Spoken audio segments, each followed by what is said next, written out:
আজকে 12টা দিন ধরে আমরা হসপিটালে। বিশ্বাস করবা না, আমার এখন দম বন্ধ হয়ে যায়। ইচ্ছা করে বাবুর ওখান থেকে সবকিছু খুলে নিয়ে বাসায় একটা দৌড় দিই। তো এর মধ্যে মাঝে মাঝে যখন ভালোবাসার মানুষরা দেখা করতে আসে অনেক ভালো লাগে। আজকে কিউট বাবুটা দেখো, ওর নাম হচ্ছে আয়রা। ওর আম্মু ওকে নিয়ে আসছে, আমার সাথে দেখা করতে আসছে অনেক দূর থেকে। তো এত কিউট মাশাল্লাহ। তো আপু বলতেছে যে ও হচ্ছে এনআইসিউতে ছিল 10 দিনের মতো। তো এখন ওর বয়স 11 মাস। তারপর হচ্ছে আমাকে অনেক সাহস দিচ্ছিল যে আপু কিছু হবে না, ওর অবস্থাও তোমার বাবুর মতো ছিল, ওরও শ্বাসকষ্ট ছিল, সেম একদম ছিল। তো ও ঠিক হয়ে গেছে, আল্লাহ ভরসা, তোমার বাবু ঠিক হয়ে যাবে। সবাই এসে আমাকে এটাই বলে, কিন্তু আমার এই হসপিটালে আর ভাল লাগতেছে না। তো এখন হচ্ছে একটু ইবনে সিনায় যেতে হবে আমার ডক্টরের কাছে। তো এইখানে যাওয়ার সময় দেখলাম যে এই বিল্ডিংটা এত গাছ। তো তোমাদের ভাইকে দেখাচ্ছি যে এই বারান্দাটা দেখলে এত শান্তি লাগে। অনেক গাছ, মানে যে কোনো বারান্দায় গাছ দেখলে খুব ভালো লাগে। আর যখন বাইরে নামি একটু বাইরের আলো বাতাস দেখি তখন একটু শান্তি লাগে, কারণ হসপিটালের ভিতরে আমার আর নিঃশ্বাস নিতে ভালো লাগে না, একদমই বিরক্ত লাগে। তো যার জন্য হচ্ছে আমার কোলিয়ানটিকে নিয়ে তোমাদের ভাইয়াকে নিয়ে বের হলাম যে ইবনে সিনায় যেহেতু যেতে হবে, যাই, যেয়ে তারপর আসি ডক্টরের সাথে দেখা করে। ডক্টর হচ্ছে সেলাইটা দেখবে, যেহেতু সেলাই কাটা শেষ, সব কিছু ঠিকঠাক আছে কিনা সেজন্য। এখন হচ্ছে আমরা বের হয়ে যাব। আর সবাই জিজ্ঞেস করো আপু বাবু কেমন আছে। আপু বাবু আগের থেকে ভালো আছে, কিন্তু যতদিনে আমাদের কাছে না দিবে ততদিনে তো বলতে পারতেছি না প্রপার। আর বাবু হচ্ছে এখনো মানে নিজে থেকে ব্রেস্ট ফিডিং করতে পারে না, ওকে হচ্ছে খাওয়াতে হয়, ওর মুখে পাইপ দেওয়া আছে, সেটার মাধ্যমে খাওয়াতে হয়। যেটা হচ্ছে এখন আমি খাওয়ানো শিখে গেছি, এখন আমি খাওয়াই মাঝে মাঝে সিস্টাররা খাওয়ায়, কারণ এনআইসির ভিতরে সিস্টাররা অনেক ভালো, প্রত্যেকটা বাবুর এত যত্ন নেয়। আমি যখনই যাই তখনই দেখি যে আমার বাবুর সাথে সাথে ওইখানে যতগুলো বাবু আছে আসলে সবগুলোর জন্যই মায়া লাগে। কত ছোট বাবু এখানে কত কষ্ট পাচ্ছে। যখনই যাই তখনই দোয়া করি, আল্লাহ সবগুলো বাবুকে তুমি সুস্থ করে দাও, সবগুলো বাবু যাতে সুস্থ হয়ে মায়ের বুকে ফিরে যেতে পারে। 2-3 দিন আগে হচ্ছে একটা বাবু মারা গেছে, যে বাবুটাকে হচ্ছে আমি ব্রেস্ট ফিডিং করাইছিলাম। আমি আল্লাহর রহমতে কয়েকটা বাবুকেই খাওয়াইছি।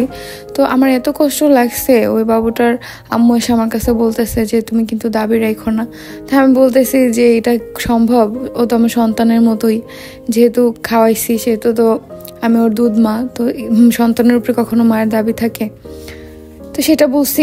তো অনেক খারাপ লাগছে আসলে যে এনআইসিইউ থেকে যখন কোনো বাবু সুস্থ হয়ে বের হয় তখন অনেক ভালো লাগে। যেমন আমাদের একই বিল্ডিংয়ের হচ্ছে নিচের ফ্লোরের, যেমন আমরা 9 তলায় থাকি, তারা হচ্ছে 8 তলার, তারা হচ্ছে সুস্থ হয়ে বাবুকে নিয়ে বাসায় গেল।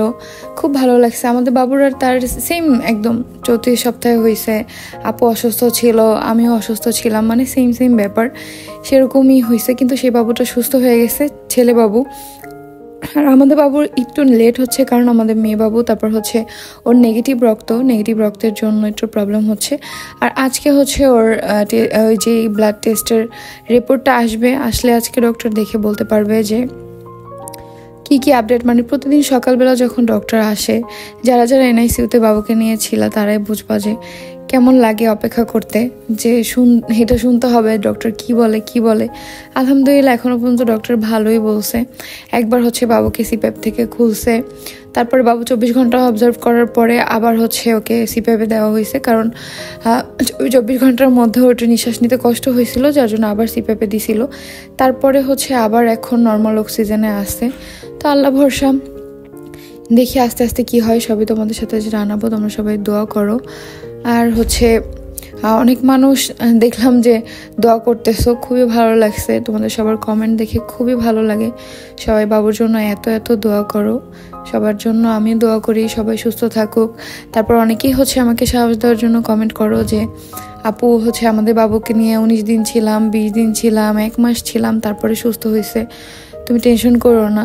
তো খুবই ভালো লাগে তোমরা সবাই যে আমাকে এত সাহস দাও। প্রত্যেকটা মানুষ যখন আমাকে কল দেয়, আমার খোঁজ খবর নেয়। তারপর হচ্ছে আমার কোলে আন্টি দেখো, কিন্তু একজন নার্স, ও কত কষ্ট করে যে ছুটি ম্যানেজ করে তারপর আসছে আমার কাছে, এটা আমার সারা জীবন মনে থাকবে। আসলে এই যে এই সময়টায় এই প্রেগনেন্সি থেকে ডেলিভারির সময়টা যে মানুষ পাশে থাকে, এটা একটা মেয়ে সারা জীবন মনে রাখে যে কে পাশে ছিল কে ছিল না, এটা সব সময় একটা মেয়ের মনে থাকে। তো আমার পাশে যারা যারা আছে, আমার এই দিনগুলো সারা জীবন মনে থাকবে, কারণ এই হসপিটালে থাকা দিনগুলো আমি কখনো ভুলবো না। এক একটা দিন কেমন যাচ্ছে, এর মধ্যে যখন সবাই মিলে আমার কাছে থাকে তখন আমার অনেক ভালো লাগে। কেউ যদি না থাকে, ধরো একটু বাইরে গেল বা সামনে গেল, তখনই আমার কেমন সব কথা মনে পড়ে, অনেক কষ্ট লাগে। ডক্টরও অনেক সাহস দেয় আমাকে, কিন্তু তারপরও সবসময় ওই সাহসটা রাখতে পারি না। আর তোমাদের ভাইয়াকে তো দেখেই সবাই বলছো যে ভাইকে দেখলে বোঝা যায় টেনশনে কেমন হয়ে গেছে।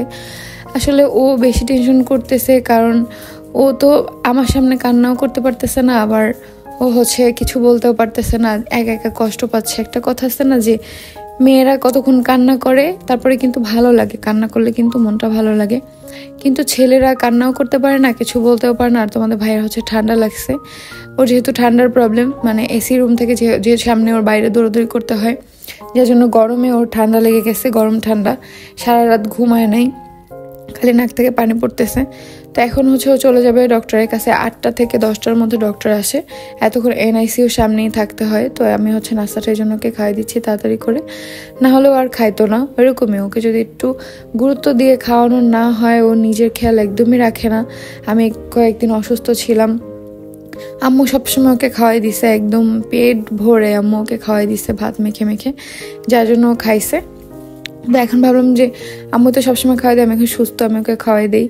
তো আম্মু খুশি হয়েছে যে আমি আস্তে আস্তে সুস্থ হচ্ছি, আর আমাকে আবার এদিকে দেখো কোলে আন্টি খাওয়াই দিচ্ছে। তো এরকমই সবার প্রতি সবার ভালোবাসা। আর তোমাদের ভাইয়ের ঠান্ডায় অবস্থা খারাপ, ওষুধ খাইছে রাতে, তারপরও কেন কমতেছে না আসলে বুঝতেছি না। তো এখন খাওয়া দাওয়া করে তারপর বাবুর ওইখানে যাবে, তারপর দেখি ডক্টর কি বলে। মানে তোমরা যেরকম আমাদের কাছে জিজ্ঞেস করো, আমরা সেরকম ডক্টরের অপেক্ষায় থাকি যে ডক্টর কি বলবে। কারণ দেখো আমরা তো আর বুঝতেছি না, কারণ ও NICUর ভিতরে আছে। সো তোমরা যখন আমাদের কাছে জিজ্ঞেস করো, আমরা ডক্টরের কাছে জিজ্ঞেস করি। তো সবাই দোয়া করবা, যেমন আমাকে বলো সবাই দোয়া করতে। আমি তো মা, আমি তো সবসময় দোয়া করতে থাকি, সবাই দোয়া করতে থাকে। তো তোমরাও দোয়া করো বেশি বেশি করে, যাতে বাবু তাড়াতাড়ি সুস্থ হয়ে আমাদের বুকে ফিরে আসে। কালকে রাতে তোমাদের ভাইয়া কান্না করে দিছিল, মানে বাবুর কথা বলতে বলতে, যে ও তো কখনো কান্না করতে পারে না, বলতেছে যে ওকে কবে একটু কোলে নিতে পারবো, আজকে 12টা দিন হয়েছে, একটু ধরে দেখতে পারি নাই ওকে। মানে সেই কষ্টটা মনে করার পরে ও কান্না করে দিছে।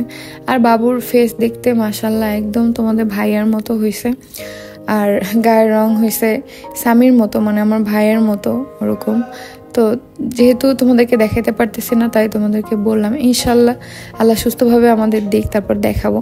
কিন্তু মুখ, চোখ, নাক সব কিছু তোমাদের ভাইয়ের মতো হয়েছে, এই জন্য তোমাদের ভাইয়ের আরও বেশি কষ্ট লাগে যে সেম ওর মতো হয়েছে, কানটা পর্যন্ত ওর মতো হয়েছে। তো আস্তে আস্তে তোর চেহারা আর্ট বোঝা যাচ্ছে, এই জন্য এখন বোঝা যাচ্ছে। তারপর তো মায়ের কাছে থাকার কথা, কিন্তু নাই, ওর নাভিটা শুকিয়ে যাচ্ছে, মানে অনেক কিছুই অন্যরকম হয়ে যাচ্ছে। তারপরও আমাদের কাছে আসবে। আর এর মধ্যে আমরা একটা কেবিন খুঁজতেছি যেটা NICUর কাছাকাছি, কারণ এই কেবিনটা একটু দূরে। তো আমার যেহেতু খাবার নিয়ে যেতে হয় বারবার, একটু কষ্ট হয়ে যায়, কিছুটা দূরে। তো বাবুর থেকে মনে হয় কি যে অনেকটা দূরে আছি, তো যতটা কাছাকাছি যাব মনে হবে বাবু আমার কাছেই আছে। ইনশাল্লাহ খুব তাড়াতাড়ি যাতে বাবুকে বেডে দিয়ে দেয়, সেটাই বলবো আল্লাহর কাছে, যাতে আমার কাছে চলে আসে বাবু। তো আজকে একটা কেবিন দেখলাম যে ওইটা NICUর সামনে, ওইটা খালি হবে দুপুরে। তো ওইটার দিকে আমরা চলে যাবো। ওইটা এই কেবিনটা থেকে একটু ছোট, কিন্তু বাবুর NICUর একদম সামনে। তো যার জন্য ওইখানে থাকলে আমাদের জন্য সুবিধা হবে, তারা ডাকলে এমার্জেন্সি ভাবে আমরা যেতে পারবো। যার জন্য আজকে ওই কেবিনে আমরা চলে যাব, শিফট হব ওইখানে আর কি। ওই কেবিনটা মোটামুটি সুন্দর, সেটাই দেখে আসলাম। তো এরপর ডক্টরের সাথে, ডক্টর সকালবেলা জানাইলো আলহামদুলিল্লাহ আগের থেকে বাবু সুস্থ আছে। তোমরা সবাই বেশি বেশি দোয়া করবা যাতে বাবু তাড়াতাড়ি করে সুস্থ হয়ে আমার বুকে চলে আসে। আর সবাই বাবুকে দেখার জন্য এত বেশি এক্সাইটেড, ইনশাল্লাহ খুব তাড়াতাড়ি যাতে বাবুকে তোমাদেরকে দেখাতে পারি। অবশ্যই তোমরা সবাই এত দোয়া করছো, কেন দেখাবো না, অবশ্যই দেখাবো। আগে বাবু সুস্থ হয়ে আমাদের বুকে ফিরে আসুক, সম্পূর্ণ সুস্থ হোক, বাসায় নিয়ে যাই, তারপর অবশ্যই তোমাদের সাথে দেখাবো। বাট তোমাদের মনে শান্তির জন্য কিন্তু আমি বলছি বাবু কেমন হয়েছে।